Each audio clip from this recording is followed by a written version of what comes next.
नमस्कार विद्यार्थी मित्रांनो, मी राहुल कोल्हे कल्पतरू पॅटर्नमध्ये पुन्हा तुमचं सहर्ष स्वागत करतो. आपण घेऊन आलो पहा अतिसंभाव्य चालू घडामोडी. याही आधी बरेच व्हिडिओ मी चालू घडामोडीचे अपलोड केले आहेत. ते जर पाहिले नसेल तर अवश्य ते पहा, कारण जे काही पोलीस भरतीचे पेपर होत आहेत त्याच्यामध्ये बहुतांश तेच चालू घडामोडी विचारत आहेत. म्हणजे चालू घडामोडी काय अशा एकदम डीपमध्ये विचारत नाहीत, तर त्या स्वरूपाच्या आपण चालू घडामोडी तुमच्यासाठी आणत आहोत. ओके, तर पहा आजचा महत्त्वाचं सेशन आहे. तर आजच्या सेशनला सुरुवात करू. पहा पहिला प्रश्न, पहा महाराष्ट्र शासनाचा शक्तिपीठ प्रकल्प काय आहे?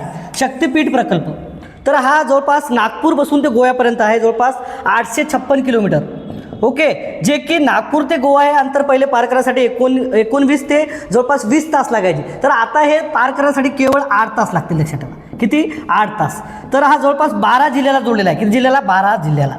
ओके, 12 जिल्हे याच्यामध्ये जोडलेले आहेत. आणि महत्त्वाचं म्हणजे जे काय दिसते विदर्भ, मराठवाडा आणि कोकण याला हे जोडलेलं आहे. आणि त्याच्यामध्ये आपल्याला जे काही शक्तिपीठ म्हणतो आपण, ओके, साडेतीन शक्तिपीठ म्हणतो आपण. त्याच्यामध्ये जे काही महालक्ष्मीचं मंदिर दिसते कोल्हापूर, त्याच्यानंतर आपल्याला दिसते जे काही बीड, ओके, बीडचं शक्तिपीठ, बीडमध्ये परळीचं, ओके. आणि त्यानंतर महत्त्वाचं म्हणजे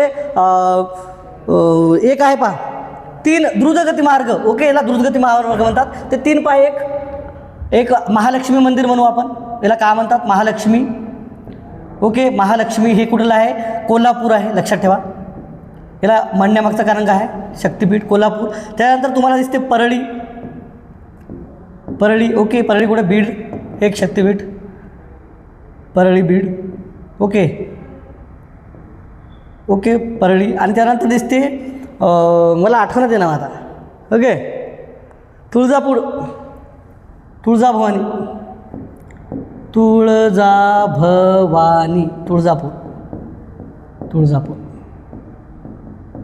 हा मार्ग जवळपास तुम्हाला सांगतो मी नागपूरपासून जे काही वर्धा आहे, ओके, नागपूर, वर्धा, यवतमाळ अशा बऱ्याच जिल्ह्याला जोडतो, 12 जिल्हे. त्यानंतर गोव्यावरून आणि सिंधुदुर्ग, ओके, असा हे द्रुतगती मार्ग आहे. जवळपास 856, पहिले याचे 802 किलोमीटर लांबी होती, आता ते वाढवलेले 856 किलोमीटर. जवळपास जे काही लंबा प्रवास होता तो आता 8 तासावर आला आहे. तर ते कोणता आहे? द्रुतगती महामार्ग. ओके, हे परळी, परळीला कोणत्या लक्ष्मीचं हे आहे ते सांगा मला? तुळजाभवानीला, तुळजापूरला तुळजाभवानी आहे. ओके, आणि महालक्ष्मी मंदिर तुम्हाला माहीत आहे प्रसिद्ध कोल्हापूरचं. ओके, हे अंबाबाई, अंबा, ओके, अंबाबाई. लक्षात. पहा नेक्स्ट क्वेश्चन. 2026 आणि 29, 2026 ते 29 या कालावधीसाठी बॅडमिंटन वर्ल्ड फेडरेशनच्या ॲथलेटिक्स कमिशनच्या चेअरपर्सन म्हणून कोणाची निवड झालेली आहे? जे की PV सिंधू.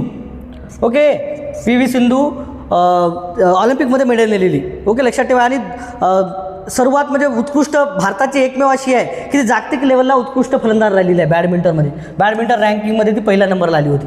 ओके, 2015च्या काळामध्ये. तर PV सिंधू आहे, जे की 2026 आणि 29 या 3 वर्षासाठी, समजा 3-4 वर्षासाठी या कालावधीसाठी बॅडमिंटन वर्ल्ड फेडरेशनच्या म्हणजे BWFच्या ॲथलेटिक्स कमिशनच्या चेअरपर्सन म्हणून त्यांची निवड केलेली. लक्षात ठेवा, ते म्हणजे PV सिंधू. याचं उत्तर आहे PV सिंधू. लक्षात ठेवा. ओके, नेक्स्ट क्वेश्चन पहा.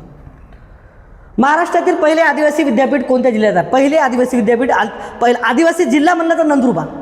सर्वाधिक जर आदिवासी समुदाय जर कुठं आढळतो, नंदुरबार. सर्वाधिक गरीब जिल्हा आहे नंदुरबार. गरीब असण्यामागे कारण तेच आहे, त्याचा आदिवासी आहेत म्हणून. कारण आदिवासी समाज आजही शिक्षणामध्ये, आरोग्यामध्ये आपल्याला मागासलेला दिसतो. पण इथं काय केलं आहे? आदिवासी विद्यापीठ स्थापन केलं. आदिवासी विद्यापीठ स्थापन केलं म्हणजे इथं जवळपास 80% लोक आदिवासी शिकतील या विद्यापीठामध्ये.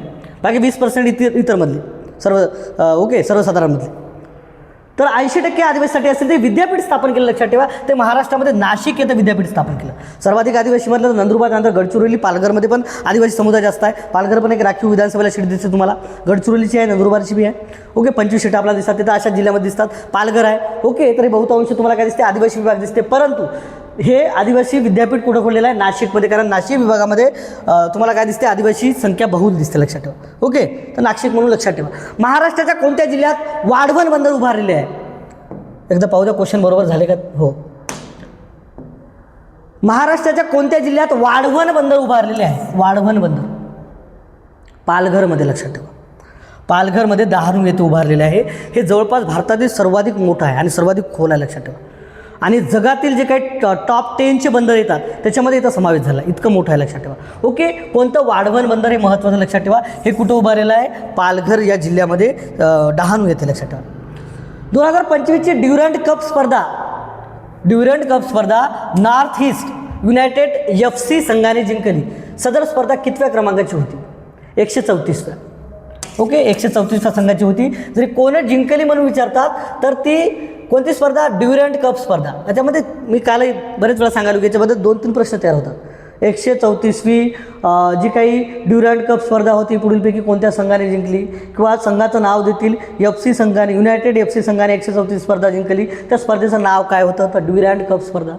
फिरून फारून कसेही प्रश्न विचारतात लक्षात ठेवा. तर ती 134वी स्पर्धा होती. चांगला प्रश्न वाचा आणि चांगला लिहून घ्या. ओके, कारण आता मी पोलीस भरती पुण्याचा पेपर घेतला, त्याच्यामध्ये बरेच असे क्वेश्चन होतात की माहीत नसतात आपल्याला. ओके, तर अशा गोष्टी राहतात, आपण त्याला निग्लेक्ट करतो, पाहत नाही, तर अशा गोष्टी विचारतात. 25 ते 28 फेब्रुवारी 2026 दरम्यान राष्ट्रीय आरोग्य मेळावा बुलढाणा येथे झाला. बुलढाण्यामध्ये बुलढाण्यातील तालुक्यामध्ये कोणता? आपला शेगावमध्ये झाला. शेगाव, हो, हे जिल्ह्यातील शेगाव येथे पार पडला. तर सदर मेळाव्यास खालीलपैकी कोणत्या पदावरील व्यक्ती हजर होती? तर इथे राष्ट्रपती आल्या होत्या, लक्षात ठेवा. कोण आल्या होत्या? राष्ट्रपती आल्या होत्या, त्यांच्या हस्ते हे केलं होतं, लक्षात ठेवा. ओके, बरेच त्याच्यामध्ये आरोग्य मेळावा होता, बरेच त्याच्यामध्ये दुरून दुरून डॉक्टर आले होते, बऱ्याच गोष्टी घेऊन आले होते, लक्षात ठेवा. तर आरोग्य मेळावा भरला होता, बुलढाणा जिल्ह्यातील शेगाव येथे पार पडला होता. सदर मेळाव्यास खालीलपैकी कोणत्या पदावरील व्यक्ती हजर होती? तर माननीय देशाच्या राष्ट्रपती आल्या होत्या, लक्षात ठेवा. जमीन नोंदणी प्रक्रिया सोपी, जलद आणि पारदर्शक करण्यासाठी इझी रजिस्ट्री प्रणाली लागू करणाऱ्या देशातील पहिले राज्य कोणते? तर हे महाराष्ट्र आहे, लक्षात ठेवा. ओके, महाराष्ट्र राज्य इझी प्रणाली लागू केली. जमीन नोंदणीमध्ये बऱ्याच गोष्टी पारदर्शक करण्यासाठी हे चालू केलं, लक्षात ठेवा. ओके, नार्को टेस्टसाठी संशयिताला कोणते औषध दिले जाते? सोडियम पेंटाथॉल. कारण हे ज्यावेळेस देतो त्यावेळेस तो गुंगीमध्ये येतो, त्याला सुचत नाही काय करायचं, त्यामुळे ते खरंच बोलून जातो. तर हे नार्को टेस्टसाठी असते, जेव्हा हे आणि बरेच शेवटच्या टप्प्यावर घ्यावं लागते नार्को टेस्ट. म्हणजे वाटलं की तेव्हा घेतात, आपण बऱ्याच वेळा पिक्चरमध्ये पाहतो. तर नार्को टेस्ट त्याच्यामध्ये काय असते? सोडियम पेंटाथॉल असते. ओके, त्यामुळे ती व्यक्ती खराच बोलतो, लक्षात ठेवा, संशयित व्यक्ती. 60वी अखिल भारतीय पोलीस महासंचालक परिषद 2025 कुठे पार पडली? ओके, 60वी अखिल भारतीय पोलीस महासंचालक परिषद कुठे पार पडली? तर याचं उत्तर मला कमेंट करून सांगा. मी उत्तर प्रदेश सांगतो तुम्हाला. उत्तर प्रदेशच आहे का? तर मला बरोबर सांगा. ओके, भारत पर्यटन माहिती संकलन 2025 माहितीनुसार सर्वाधिक परदेशी पर्यटकांनी भेट दिली. सर्वाधिक परदेशी आंतरराष्ट्रीय पर्यटक जवळपास 37 लाख पर्यटक महाराष्ट्रामध्ये आले. आंतरराष्ट्रीय एक आपण पाहतो सांस्कृतिक वगैरे आपला जे काही कोकण आहे, जे काही वेरूळ अजिंठा आहे, जागतिक लेवलच्या युनेस्को दर्जाच्या लेणी आहेत, बऱ्याच गोष्टी आहेत. पितळखोरा लेणी आहे. अजून बहुतांश असं भारतामध्ये म्हणजे महाराष्ट्रामध्ये पाहण्यासारखं आहे. म्हणून सर्वाधिक जे काही इंटरनॅशनल तुम्हाला पर्यटक दिसतात आंतरराष्ट्रीय, तर ते महाराष्ट्रामध्ये आले आहेत. आणि राज्यांतर्गत म्हटले तर उत्तर प्रदेशमध्ये आहे. नंतर महाराष्ट्रानंतर गुजरातचा नंबर लागतो, लक्षात ठेवा. ओके, त्याला काय म्हणू? आंतरराष्ट्रीय पर्यटकामध्ये. ओके, परदेशी पर्यटकामध्ये महाराष्ट्र 1 नंबर, गुजरात नंतर येते. आणि काय म्हणू आपण? राज्यांतर्गत, राज्यातल्या राज्यामध्ये तर सर्वाधिक लोक आपण कुठे जातो? उत्तर प्रदेशला. कारण उत्तर प्रदेशला आपल्याला माहीत आहे. ओके, उत्तर प्रदेशला बरंच पाहण्यासारखं आहे. आता तर रामलल्लाचं मंदिर पण झालं आहे त्या गोष्टीसाठी, आणि बाकीच्या गोष्टी आहेत, लक्षात ठेवा. आंबेडकर पार्क आहे तिथं पाहण्यासारखं. बाकी आग्रा वगैरे जातो आपण. ओके, शहाजहानचा किल्ला पाहण्यासाठी, ताजमहल, तर बऱ्याच गोष्टी आहेत उत्तर प्रदेश. ओके, उत्तर प्रदेश, दिल्ली तेच उत्तरेकडे. तर उत्तर प्रदेश हे राज्यांतर्गत करण्यासाठी सर्वाधिक पर्यटक जातात तिथे, लक्षात ठेवा. महादेवा या फुटबॉलपटूला घडविण्यासाठी क्रीडा उपक्रमाची सुरुवात कुठे केली? तर महाराष्ट्रामध्ये झालेली आहे, लक्षात ठेवा. ओके, लिओनेल मेस्सी आला होता महाराष्ट्रामध्ये. तर हे जवळपास 13 वर्षाच्या खालील जे काही लोक हे मुलं आहेत शाळेमध्ये, तर त्यांना पोलीस काय म्हणू आपण फुटबॉलसाठी प्रशिक्षण दिलं जात आहे 5 वर्षासाठी. आणि 5 वर्षासाठी त्याला स्कॉलरशिप पण दिली जात आहे. आणि जागतिक दर्जाचे त्यांना हे आहेत शिकवण्यासाठी. ओके, त्यांचे कोच तर महाराष्ट्रामध्ये आहे. फडणवीस सरकारने जाहीर केलं, लक्षात ठेवा. महादेवा आहे. ओके, महादेवा म्हणून. ओके, तर हे 60 विद्यार्थी निवडलेले आहेत, लक्षात ठेवा. 60, याच्यामध्ये 30 मुले आणि 30 मुली. तर हे महाराष्ट्रामध्ये आहे. लिओनेल मेस्सी आला होता तेव्हा तिथं उद्घाटन केलं. ओके, हे प्रश्न मी आधी घेतला होता. खालील विधाने लक्षात घ्या. UPSCचे अध्यक्ष डॉक्टर अजय कुमार आहेत, बरोबर आहे. ओके, MPSCचे अध्यक्ष विवेक भीमनवार आहेत, बरोबर आहे. महाराष्ट्राचे महाधिवक्ता बिरेंद्र सराफ आहेत. हे आहेत का? सध्या कोण आहेत? आत्ता बदलले, लक्षात ठेवा. आत्ता बदलले, आत्ता. त्याचं मला नाव कमेंट करून सांगा. याचं नाव कमेंट करून सांगा भाऊ. तुम्ही अभ्यास करायला का पाहा तुम्ही? ओके, मला आठवणा म्हणून तुम्हाला सांगायला, मला आता नंतर आठवलं दुसऱ्या क्वेश्चनला द्या. ओके, तर महाराष्ट्राचे महाधिवक्ता बिरेंद्र सराफ याच्या आधी होते. त्यांनी राजीनामा दिला त्यांच्या तब्येतीच्या कारणामुळे. ओके, तर ते कोण आहेत ते सांगा. तर इथं 3 हे चुकीचं येईल, लक्षात ठेवा, कारण महाराष्ट्राचे महाधिवक्ता बदललेले आहेत आता सध्या. एक वकील आहेत ते पेशाने, वकील, ओके, ज्येष्ठ वकील आहेत, एवढं सांगतो मी तुम्हाला. भारतीय महिला दृष्टीहीन क्रिकेट संघाने ब्लाइंड महिला T20 विश्वचषक जिंकला 2025चा. हे प्रश्न मी घेतलेला बी होता. पहिला विश्वचषक होता या महिलेचा, जो की ब्लाइंड म्हणू आपण, ओके, महिला ब्लाइंड T20 वर्ल्ड कप. तर हा जिंकून भारताने इतिहास रचला. तर त्याची उपकर्णधार कोण होती, तर त्याची उपकर्णधार होती गंगा यस कदम. तर ही सोलापूरची होती, आपल्या लक्षात ठेवा. कुठली? गंगा यस कदम याचं उत्तर आहे. कधी कधी कॅप्टन नाही तर उपकॅप्टन विचारतात. तर गंगा यस कदम. पुणे आंतरराष्ट्रीय विमानतळाचे नाव, पुणे आंतरराष्ट्रीय लोगावला म्हणतो आपण, तेच होतं नाव कोणतंच नव्हतं. छत्रपती शिवाजी महाराज आंतरराष्ट्रीय मुंबईला आहे. महात्मा ज्योतिबा असं काय नाही, हे मुंबईचं आहे. जगद्गुरू संत तुकाराम महाराज आंतरराष्ट्रीय विमानतळ, लक्षात ठेवा. जगद्गुरू, ओके, संत तुकाराम महाराजांचं नाव भेटलं त्याला, संत तुकाराम महाराज, ओके. जगद्गुरू संत तुकाराम महाराज आंतरराष्ट्रीय विमानतळ हे पुणे आंतरराष्ट्रीय विमानतळाला नाव दिलेलं आहे. हे चांगलं लक्षात ठेवा, ओके. जगद्गुरू संत तुकारामांचं नाव दिलं आहे, लक्षात ठेवा. अभिजात भाषा सप्ताह, अभिजात भाषा आपल्याला मिळाली 3 ऑक्टोबर.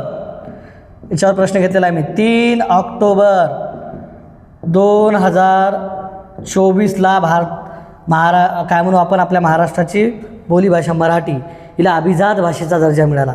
अभिजात भाषेचा दर्जा मिळाला म्हणजे केंद्र सरकार याच्यासाठी वेगळा निधी उपलब्ध करत असते.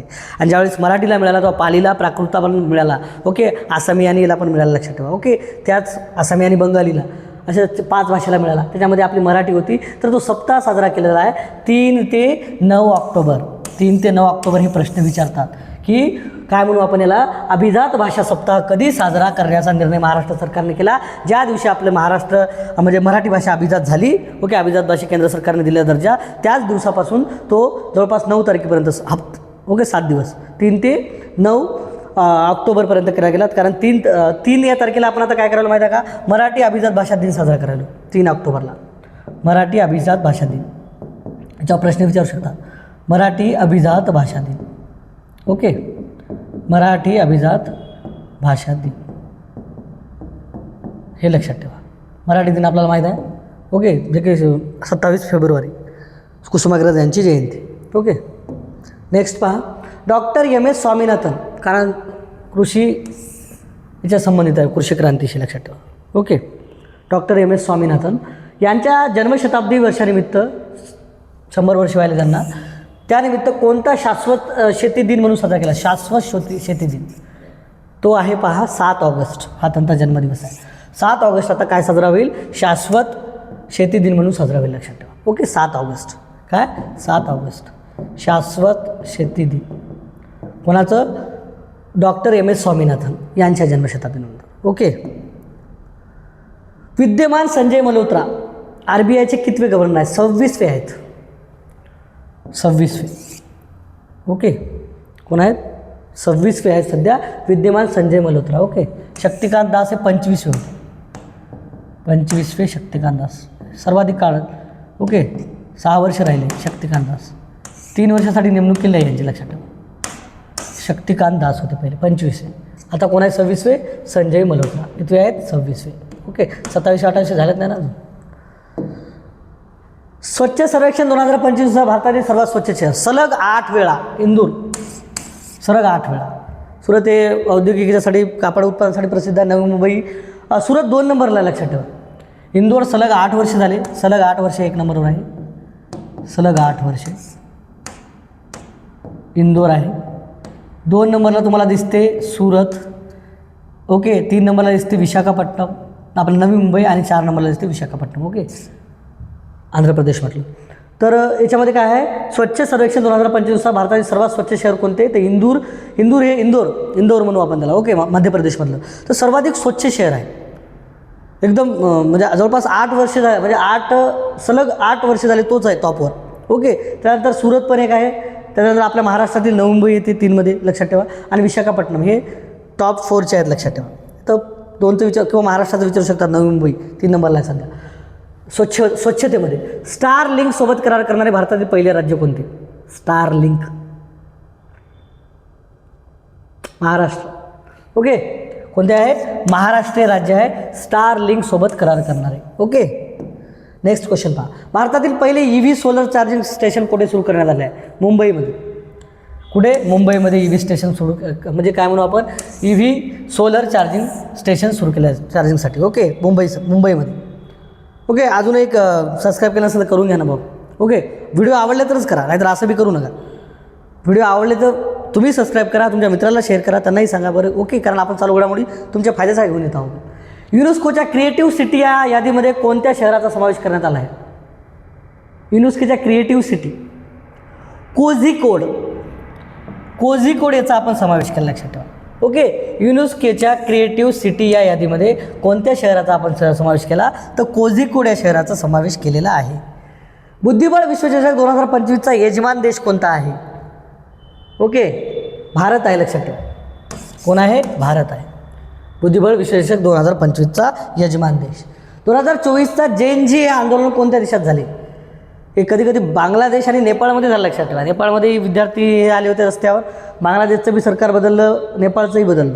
हे कमेंट करून सांगावं, नेपाळ की बांगलादेश. कारण बऱ्याच वेळा सांगलं की बांगलादेशकडूनच ते शिकले नेजी. ओके, तरुण वर्ग. तर हे आपल्याला माहीत आहे. त्यांच्या ओके, नेपाळमध्ये आपण सोशल मीडियावर हे केलं होतं. त्यानंतर रस्त्यावर उतरले तरुण, नंतर राजीनामा द्यावा लागला त्यांच्या याला, पंतप्रधानाला. बांगलादेशमध्ये तेच झालं. ओके, बांगलादेशची सत्ता बदलली, लक्षात ठेवा. ओके, तर हे 2 गोष्टी सांगा मला. तंबाखूवर पूर्णपणे बंदी आणणारा देश कोणत्याही प्रकारे नाही, तर तंबाखू का मालदीव आहे देश आहे. ओके, अंमली पदार्थ कोणत्याही प्रकारचे नाही, 100% त्याचं बंदी आलेलं आहे, एकदम कडाक्याची बंदी. आपल्या इथं नाही चुपचाप द्यायच्या अशा खालून पुढ्या, तसं नाही आहे, एकदम बंदी. तर तो जगातील पहिला देश ठरला आहे, तो म्हणजे मालदीव आहे, लक्षात ठेवा. ओके, जगातील पहिला देश. नेक्स्ट पहा. रोहन बोपन्ना हा खेळाडू कोणत्या खेळाशी संबंधित आहे? टेनिसशी संबंधित आहे. रोहन बोपन्ना हे तुम्हाला दिसत काय नाव प्रसिद्ध राहतात त्याचे, तुम्हाला हे विचारतात. ओके, एखादं कर्णक मल्लेश्वरी असेल, ओके, वेट लिफ्टिंगसाठी किंवा एखादं कुस्तीसाठी, काशासाठी एक विशेष नाव देतात. तर हे प्रश्न राहते कधी ते खेळाडू पाहत जा, कोणता खेळाडू काय ते. कधी हॉकीचे कोण नामांकित आहे ते पहा, फुटबॉलचा कोण आहे, सुनील छेत्री आहे. ओके, क्रिकेटचं लागेल तेवढे सांगतो आपण, कपिल देवपासून ते अजून सांगतो, अजून निर्माण व्हायला सांगतो आपण, वैभव सूर्यवंशी. ओके, 14 वर्षाची. पण हे काही जे गेम आहेत त्यांचे लक्षात ठेवा, विचारतात. एकाच ऑलिम्पिकमध्ये 2दा पदक जिंकणारी मनू भाकर आहे ना रे, मनू भाकर आहे हिनं जे काही हे आहे. ओके, नेमबाजीमध्ये वैयक्तिक घेतलं होतं आणि गटामध्ये पण घेतलं होतं, लक्षात ठेवा. 2दा घेतलं होतं. महिला विरुद्ध होणाऱ्या लैंगिक छळाच्या तक्रारीसाठी कोणते पोर्टल आहे? शी बॉक्स पोर्टल आहे. ओके, महिला विरुद्ध होणाऱ्या लैंगिक छळाच्या तक्रारीसाठी कोणते पोर्टल आहे? शी बॉक्स हे पोर्टल सुरू केलेलं आहे, लक्षात ठेवा. ओके, महिला आयोगाने यासाठी बऱ्याच गोष्टी केल्या होत्या, पण आता महिला विरुद्ध होणारा लैंगिक छळ, ओके, जे की कुठं सरकारी असो की प्रायव्हेट ठिकाणी नोकरी, जिथं नोकरी करतात स्त्रिया त्या ठिकाणी खास तर अशा गोष्टी घडायल्या म्हणून एक शी बॉक्स पोर्टल सुरू केलं, लक्षात ठेवा. ओके, नेक्स्ट क्वेश्चन पहा. स्टारलिंक, ओपन AI आणि बोईंग विचारतात. स्टारलिंक कंपनीचा मालक कोण आहे? ओपन AIचा कोण आहे? आणि द बोईंग कंपनी या कोणाशी नाव जोडलं आहे? जगातील सर्वात श्रीमंत व्यक्ती एलॉन मस्क. 839 अब्ज डॉलर्स कमाई आहे त्याची.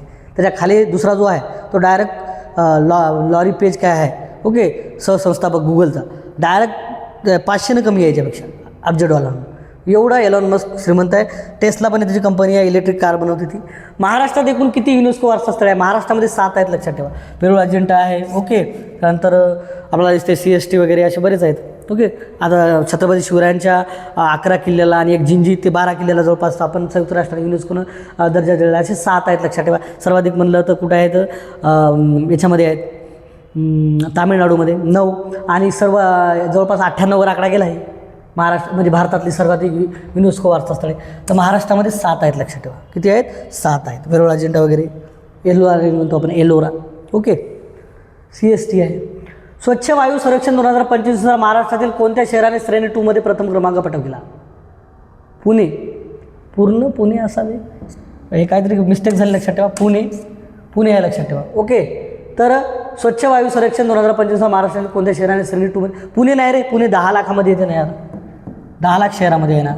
इथं आपल्याला काय विचारलं आहे? श्रेणी 2 विचारलं आहे. श्रेणी 2 म्हणजे 3 लाख ते 10 लाख. मला वाटलं ते चुकलं, म्हणजे तेच असं उत्तर. 3 लाख ते 10 लाखच्या याच्यामध्ये कोण येते? तर याच्यामध्ये अमरावती शहर येते ना, अमरावती स्वच्छ शहर म्हणून अमरावती. पिंपरी चिंचवड हे नाही आहेत, जास्त लोकसंख्या आहे. महानगरपालिका सोलापूर पण नाही आहेत, लक्षात ठेवा. भारतातील पहिले सेमीकंडक्टर इनोव्हेलेशन म्युझियम येथे सुरू करण्यात आले. हैदराबाद. तर आपला टेक्निकल राजधानी म्हटलं तर आपली हे काय म्हणतो यांत्रिक राजधानी, तंत्रज्ञान सर्वच आहे.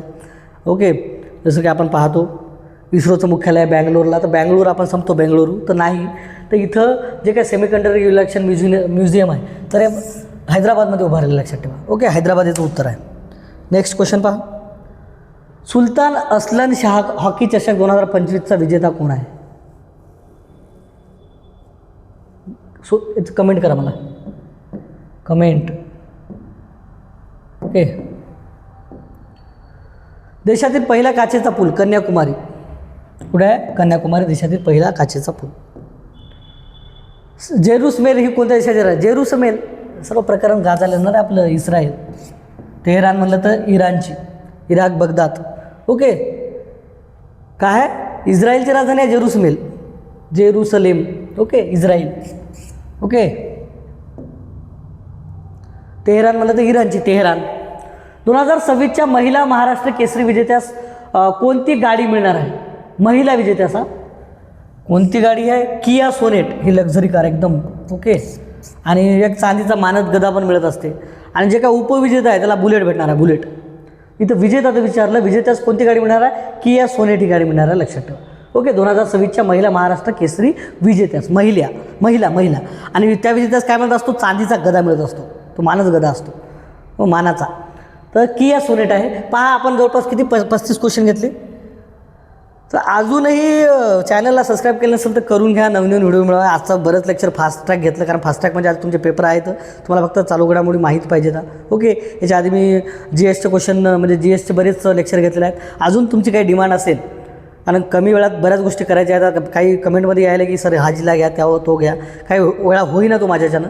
तर अजून काही याच्यामध्ये असेल, GSमध्ये काही एखादा घटक असेल तुमचा, तर बिलकुल मला तुम्ही कमेंट करून सांगा. जर त्याला काय म्हणू आपण, तुम्हाला चांगल्या पद्धतीचं विश्लेषण पाहिजे असेल तर त्या पद्धतीचं आपण व्हिडिओ लेक्चर घेऊन येऊ. किंवा फास्ट ट्रॅक पाहिजे असेल, जास्त क्वेश्चनचं 101 क्वेश्चनचं डायरेक्ट प्रश्न आणि जसं आत्ता घेतलं प्रश्न आणि उत्तर, तर अशाही स्वरूपाचे आपण आन्सर घेऊ, ज्याच्यातून तुमचं प्रॅक्टिस होईल आणि तुमच्या रिझल्टसाठी आमच्या कल्पतरूकडून मदत होईल तुम्हाला.